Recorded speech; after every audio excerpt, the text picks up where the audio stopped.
stop whatever you are doing right now, because Cardi B just walked back into the neighborhood that raised her, planted both feet in the middle of a pouring summer rain, and danced like the block was watching and the block deserved a show. And the block was watching. Within hours, the footage of her soaked to the bone, laughing, spinning, releasing years of pressure under a New York streetlight had ricocheted across every platform on the planet, and the comment section split clean down the middle. Half of the timeline is in tears, calling it the most genuine thing a superstar has done all year. The other half is squinting at the screen asking one very loud question. Was this a homecoming, or was this the most brilliant piece of free marketing we have witnessed all decade?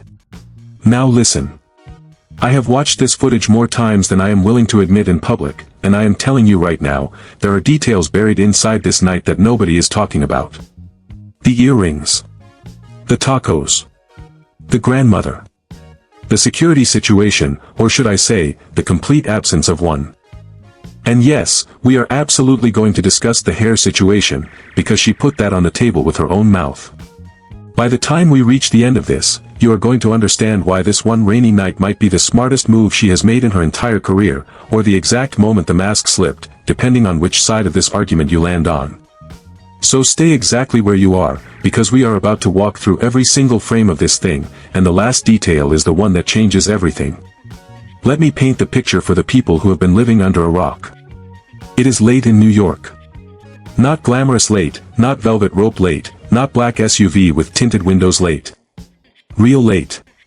The kind of late where the only businesses open are the corner spots and the taco truck, where the air smells like rain on hot pavement, and where everybody outside knows everybody outside.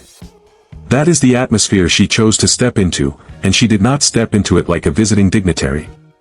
She stepped into it like a woman coming back to her own living room.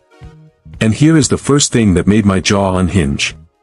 No wall of security. No police escort clearing the sidewalk.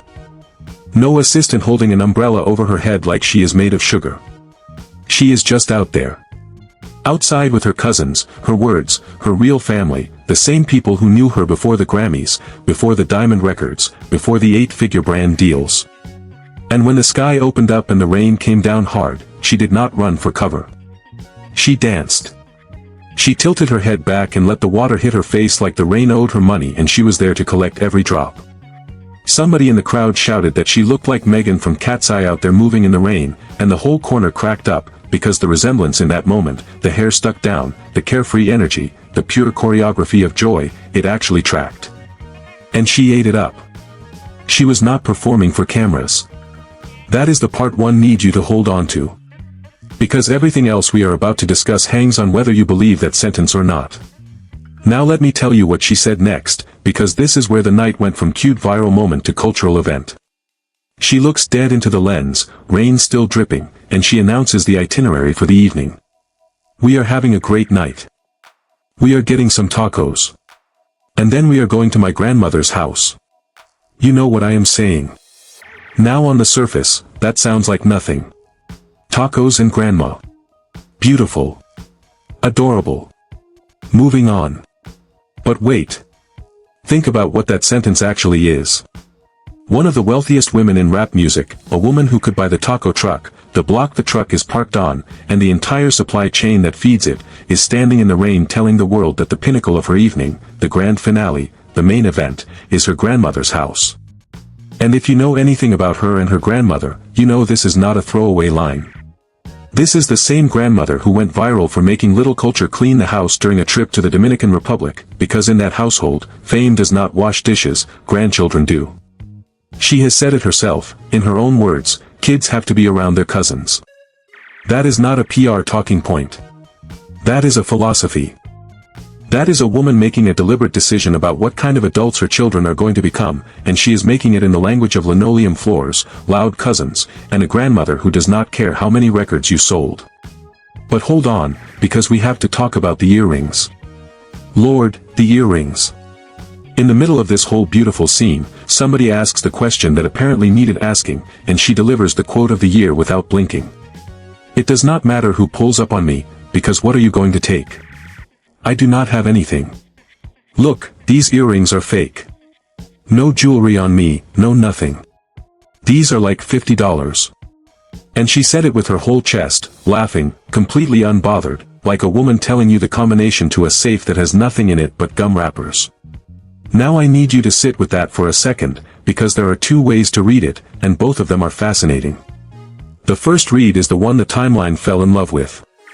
A woman worth more money than most of us will see in 10 lifetimes, walks through her old neighborhood wearing $50 earrings on purpose. Not because she cannot afford the diamonds. Because she respects the room. Because she knows exactly where she is, and she knows that coming through the hood dripping in a mortgage payment is not a flex, it is an insult. That is street intelligence. That is someone who never forgot the rules of the place that made her. The second read is the one the cynics are pushing, and we are going to give it oxygen, because you deserve the full picture. The second read says that line was rehearsed. That a superstar with an album cycle warming up and a tour on sale knows precisely what a fake earring soundbite does to the internet. That relatability, at a certain level of fame, is a costume you put on the same way you put on Kulture. And I am not telling you which read is correct. Not yet. Keep that question in your pocket, because we are coming back to it. Because before we resolve anything, we have to talk about the moment that turned this from a celebrity sighting into a group chat emergency. The hair. Mid-conversation, completely unprompted, she lets everybody know that she does not put filters or blur on her daughter's hair, and then she says the sentence that detonated across the internet. Her hair came back crispy from all that sun. Even her hair color changed. But we are going to restore that. Crispy. Her exact energy. No publicist smoothing it over, no carefully worded statement about summer dryness. Crispy.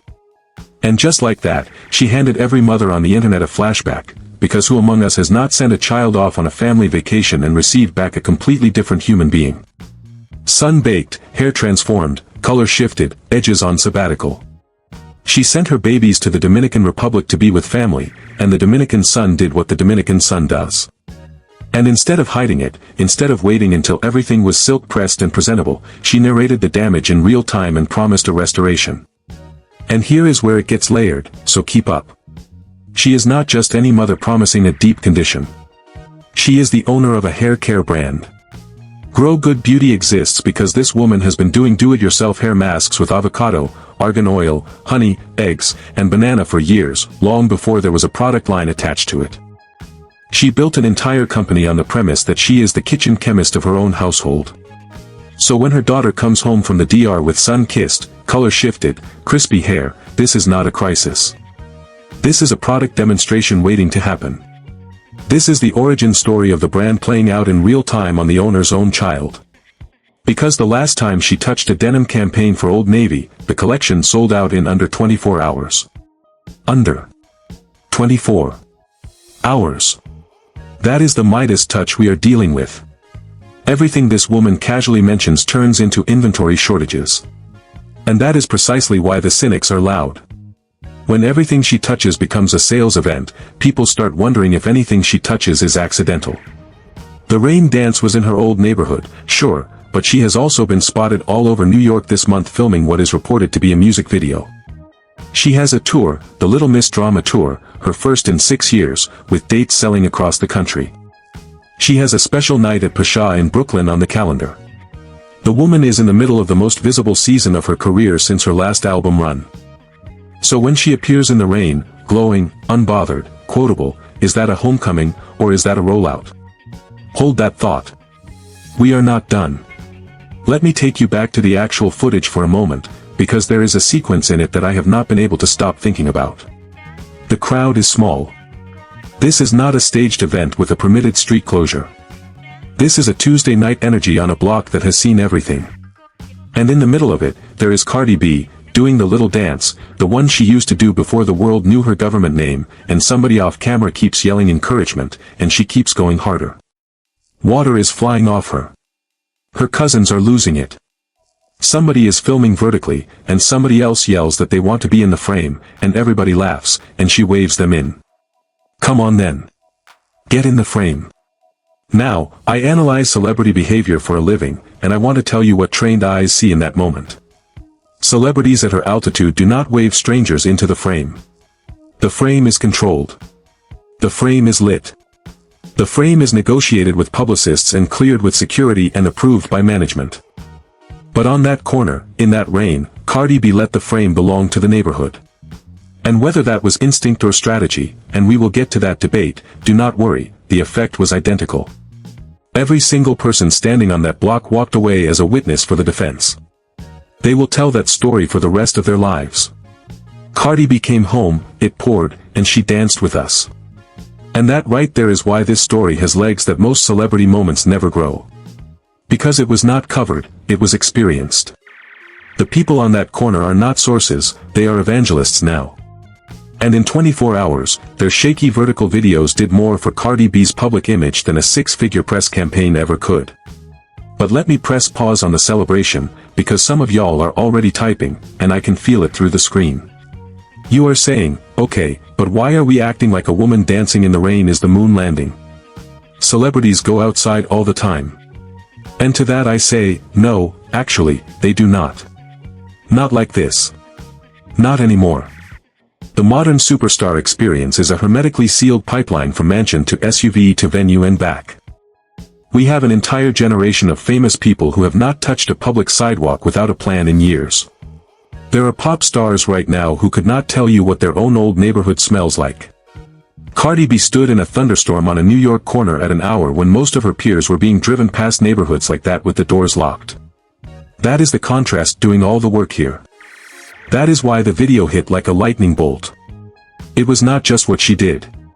It was what everyone else never does. Now, I promised you we would talk about the security question, and we are going to talk about it, because it is the part of this story that is equal parts inspiring and low-key terrifying. Listen to what Cardi B actually said again.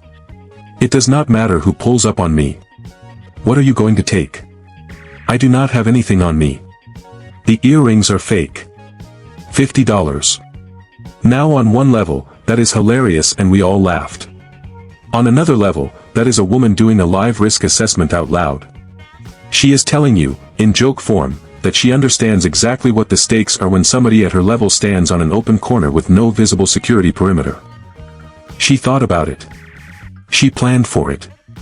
And her plan was to carry nothing worth taking and let the neighborhood itself be the security. And before you say that sounds naive, understand something about how neighborhoods like that actually work. When somebody from the block makes it out and then comes back correct, meaning humble, meaning generous, meaning not acting brand new, the block protects its own. The aunties watch. The cousins watch. The corner watches. Cardi B was not unprotected that night. She was protected by something money cannot buy and security firms cannot provide. She was protected by belonging. But, and this is a real but, I would be doing you a disservice if I did not say the quiet part. Every security professional who watched that footage had the same thought. Belonging is not armor. All it takes is one person with bad intentions and a working knowledge of who is standing on that corner, and a beautiful moment becomes a headline nobody wants. We have seen it before in this industry. Artists going back to show love and the night ending in tragedy. So when I say Cardi B was brave that night, I am not being dramatic. I am saying she made a calculation that the connection was worth the risk, and the connection won. This time. And this is where the debate gets genuinely interesting, because her defenders and her critics actually agree on the facts. They just disagree on the meaning. The defenders say the fake earrings and the empty hands prove she moves smart, that she knows the rules, that this is a woman fluent in a world the industry cannot teach you. The critics say the fact that she narrated the safety plan out loud, on camera, in a quotable sentence, proves the whole thing was content. Nobody announces their $50 earrings unless they want the quote. That is the argument. And I told you to keep that question in your pocket. We are getting closer to answering it, but first we have to talk about the grandmother, because that is where this story stops being about marketing and starts being about legacy. Because here is what a lot of the coverage missed. The grandmother's house is not a cute detail at the end of a fun night. It is the entire thesis. Every choice Cardi B has made in public over the last few years, every single one, circles back to that house and what it represents. When she said kids have to be around their cousins, she was not describing a preference. She was describing a system. A whole architecture of family that she is deliberately rebuilding around her children, even as the machine of fame tries to pull everything in the opposite direction. Think about the contradiction this woman is managing. She can sell out denim in a day. She has a tour, her first in 6 years, and the demand is so intense that entire cities are fighting over dates. She is filming music videos in the streets of New York with crowds forming around her in real time. Her face is on campaigns. Her name moves markets. And in the middle of all of that, the plan for the night is tacos with the cousins and then grandma's house, and the grandchildren spend their summers in the Dominican Republic getting their hair sun damaged and their egos adjusted by a grandmother who makes them clean. Do you understand how rare that is? There are entire documentaries about child stars and second-generation celebrity kids who grew up so insulated that they never developed a normal relationship with reality. Cardi B is clearly, visibly, intentionally engineering against that outcome. She is sending those kids where the son is strong and the grandmother is stronger. And when the hair comes back crispy, she does not hide it. She tells the world and promises a restoration, turning a parenting reality into a moment of solidarity with every mother watching. And let me say this plainly, because somebody has to. The reason the crispy hair moment exploded is not because people wanted to clown her. It is because mothers recognized it. The comments were not mockery. They were testimony. Thousands of women telling their own stories. My daughter came back from her grandmother's the same way. Mine came back a whole different shade. Mine came back with braids undone and a new attitude. That is not a scandal. That is a congregation. Cardi B, standing in the rain, accidentally built the most relatable parenting moment of the summer, and she did it in one sentence about her baby's hair. But wait, because now we have to walk into the storm inside the storm. We have to deal with the cynics, and I am not going to strawman them, because their case is stronger than the fan base wants to admit. Their argument goes like this. Cardi B is not an amateur. She is one of the most media-literate celebrities alive. This is the same woman who understood, years before her peers, that a phone camera and an unfiltered opinion could build a career faster than any label machine. She did not stumble into virality that night. She invented the genre. So when she appears in her old neighborhood, at the perfect hour, in photogenic rain, delivering not one but 3 quotable lines, the earrings line, the tacos and grandma line, and the crispy hair line, each one perfectly engineered to travel, the cynics ask, how many coincidences are you willing to believe in? And they have receipts, or at least they have context. The reported music video filming across New York this month. The pop-up that had a Brooklyn neighborhood looking like a movie premiere. The tour announcement cycle. The campaign that sold out in a day. Everything in Cardi B's world right now is ascending, and moments like the rain dance pour fuel directly on that fire. The cynics say the fake earrings were not humility. They were a prop. The rain was not weather. It was set design. And grandma's house, they say, is the emotional button you press when you need the internet to cry on schedule. Now.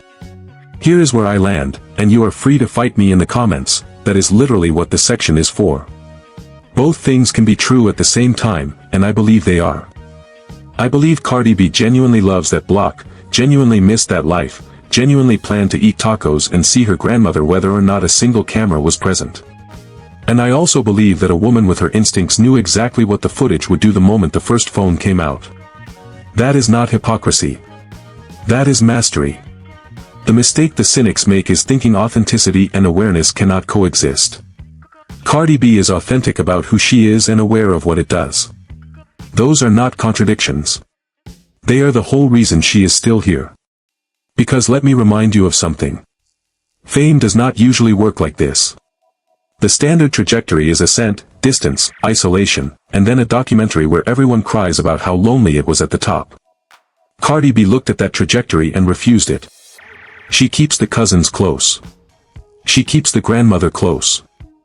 She keeps the block on the itinerary. And if the price of staying connected is that every visit becomes content, then she has decided, very shrewdly, to make the content herself rather than let somebody else profit from the footage. That is not fake. That is ownership. There is a difference, and it matters. And speaking of ownership, we need to zoom all the way out and look at what this rainy night means inside the larger war Cardi B has been fighting and winning for years. Because this woman has been counted out more times than a boxing referee. Every era of her career, somebody has declared it over. When she went quiet between projects, they said she was finished. When her personal life played out in public, they said the drama would bury the music. When she launched a beauty brand, the skeptics said nobody would buy it. When she announced a tour after 6 years away from the road, the doubters said the demand would not be there. And every single time, the scoreboard answered.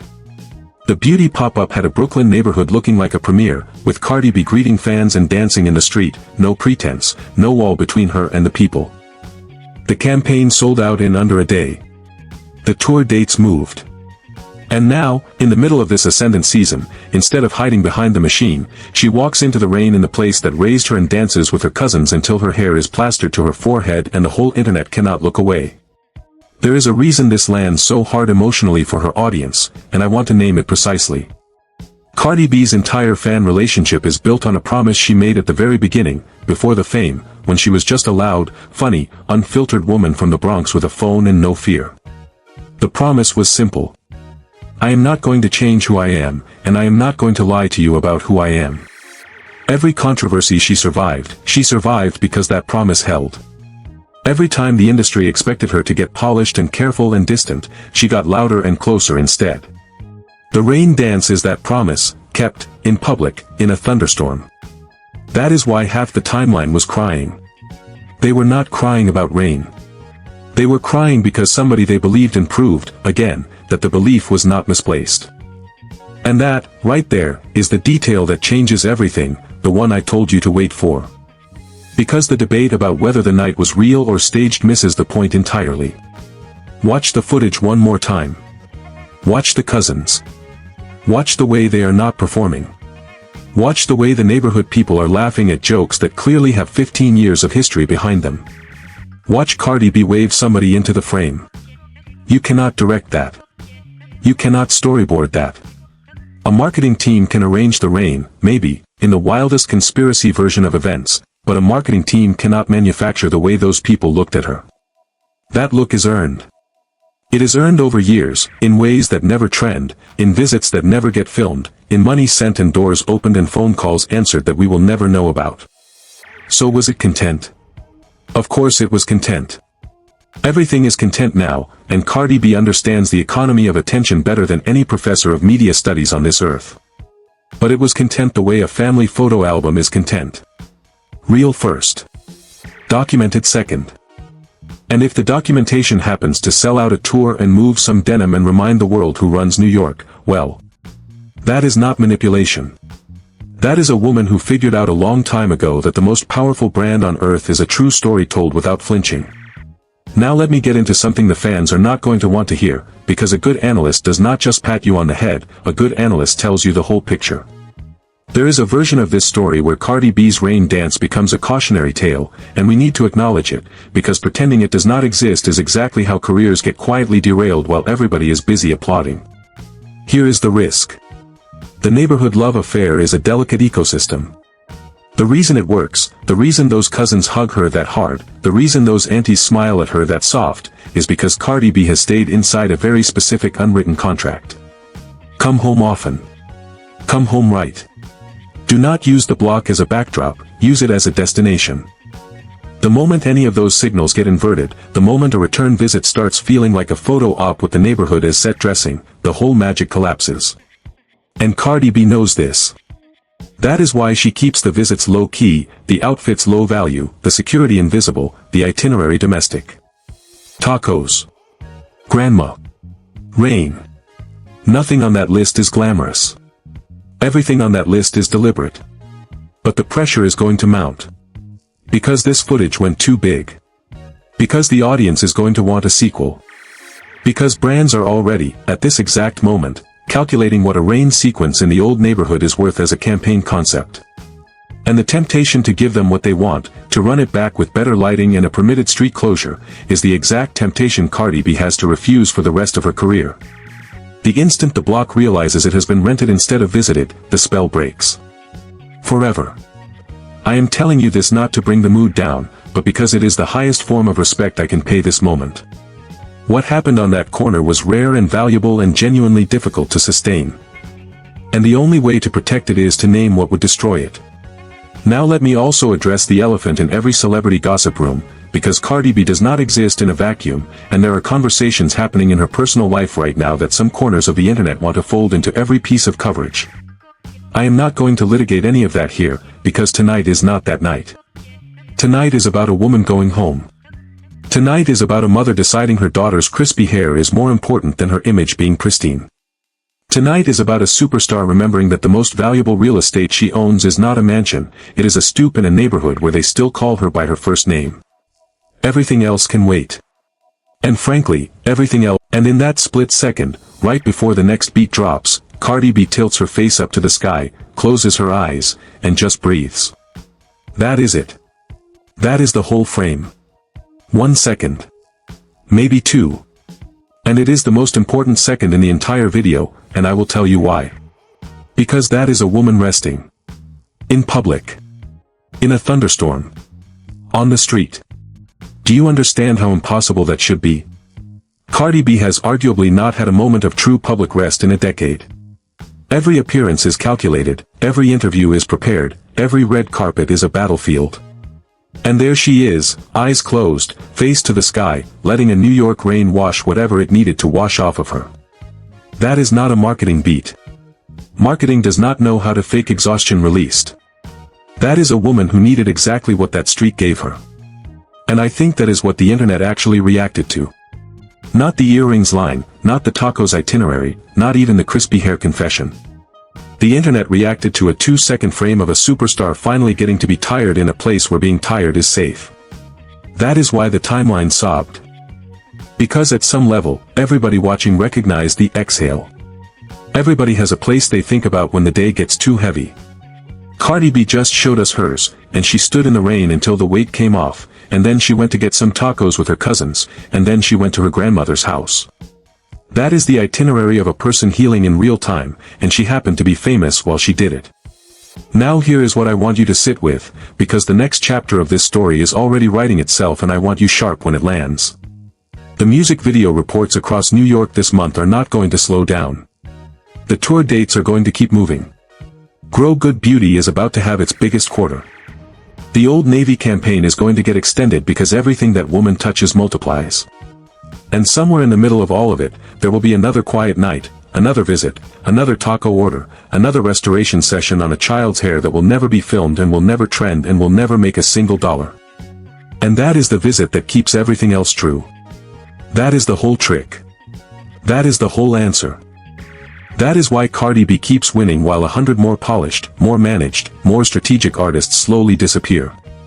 She has never mistaken the visible part of her life for the whole thing. She has always known that the block, the grandmother, the cousins, the crispy hair, the fake earrings, the taco order, all of it, was the real business. And everything the cameras catch is just the residue.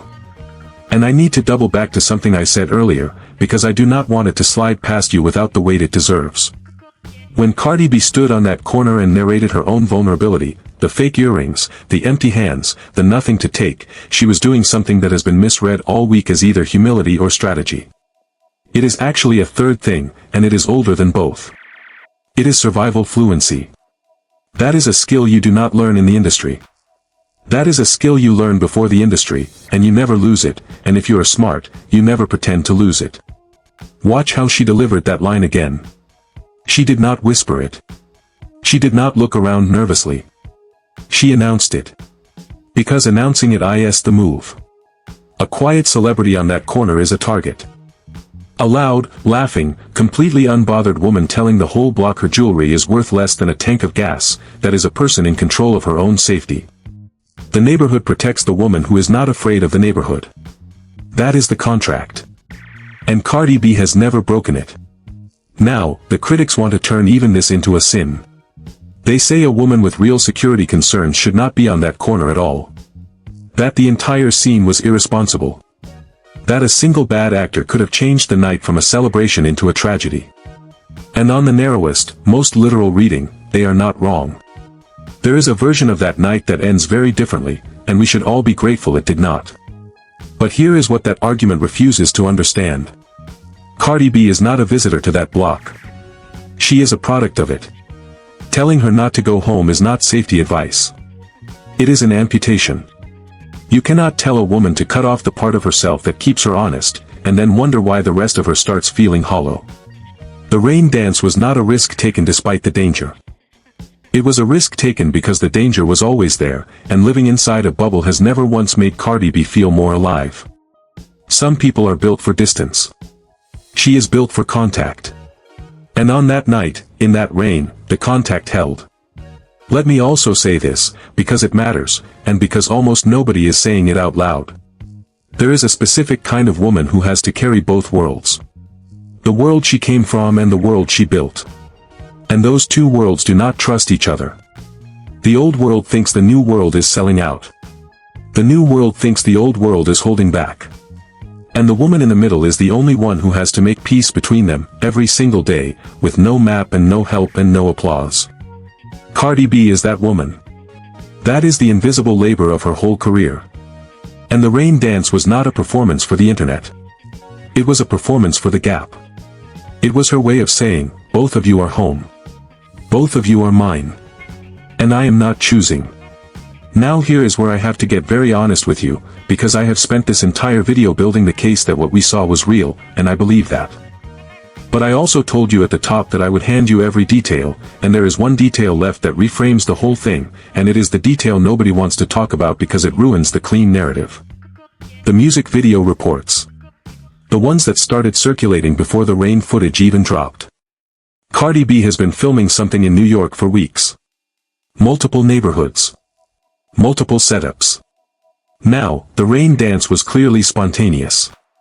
Nobody staged that rain, nobody choreographed that joy, nobody wrote the crispy hairline in a writer's room. But the infrastructure of presence, the fact that Cardi B was in New York at all, the fact that cameras were already nearby, the fact that she was already in a visible, public, creative season, that part is not an accident. She was in the neighborhood that night because she was already in the neighborhood for work. The visit was real. The timing was loaded. Does that change what we saw? No. But it changes what we should expect next. Because a woman who is simultaneously filming a video, running a beauty brand, launching a tour, and managing a household does not have spare hours. She has chosen hours. And she chose that night, in that rain, with those cousins, on the way to that grandmother. That is not a smaller truth because of the context. It is a bigger one. She could have been anywhere. She was there. And this is where the cynics and I finally meet, shake hands, and part ways. Because I agree with them that Cardi B is the most media-fluent celebrity of her generation. I agree that nothing she does is fully unplanned. I agree that the quote was crafted, the earrings were chosen, the hair confession was timed. But where they see manipulation, I see mastery. Where they see a mask, I see a woman who has learned, the hard way, that the only way to survive being watched is to watch back. To control the frame before the frame controls you. To tell the story before somebody else tells it worse. That is not fake. That is free. And it is the exact same freedom she was exercising when she tilted her face up into that rain. The freedom to be seen on her own terms. In her own neighborhood. With her own people. Wearing her own $50 earrings. Heading to her own grandmother's house. With her own daughter's crispy hair waiting to be restored, by her own hand, with her own products, in her own kitchen. That is not a rollout. That is a life. And it is the most radical thing a celebrity can do in 2026. To live it out loud, and let the footage fall where it may. So let me close the loop I opened at the very top.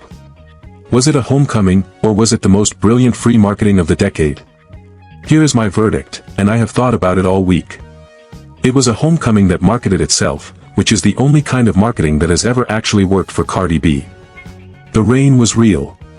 The earrings were fake, by design. The tacos were ordered. The grandmother's house was reached. The daughter's hair is being restored as we speak. And the internet, once again, got exactly what it did not know it needed from the one woman who never forgot where the floor of her story was poured. But now I need to hear from you, because this is where the real conversation starts. First question. Do you believe the rain dance was pure instinct, or do you think Cardi B knew exactly what that footage would do the second the first phone came out? Second. The fake $50 earrings on her old block. Was that respect for the room, or was it the most calculated quote of the year? Pick a side, because there is no middle on this one. And third, the one I am most curious about. The crispy hair restoration. If you are a parent, tell me your version. What did your child come home looking like after a summer with grandma? The best story in the comments gets pinned. And listen, if you made it this far, you already know this story is not over. Because while everyone was staring at the rain footage, something else was happening in the background of Cardi B's world that almost nobody caught, and it connects to everything we discussed tonight in a way that is going to make you rethink this entire week. I am breaking that down in the next video, and you are not going to want to sit in a comment section arguing about earrings while the real story walks right past you. So hit subscribe, tap the bell, drop your verdict below, and I will see you on the next one. Cardi B danced in the rain like the block was watching. Turns out the whole world was. Stay ready.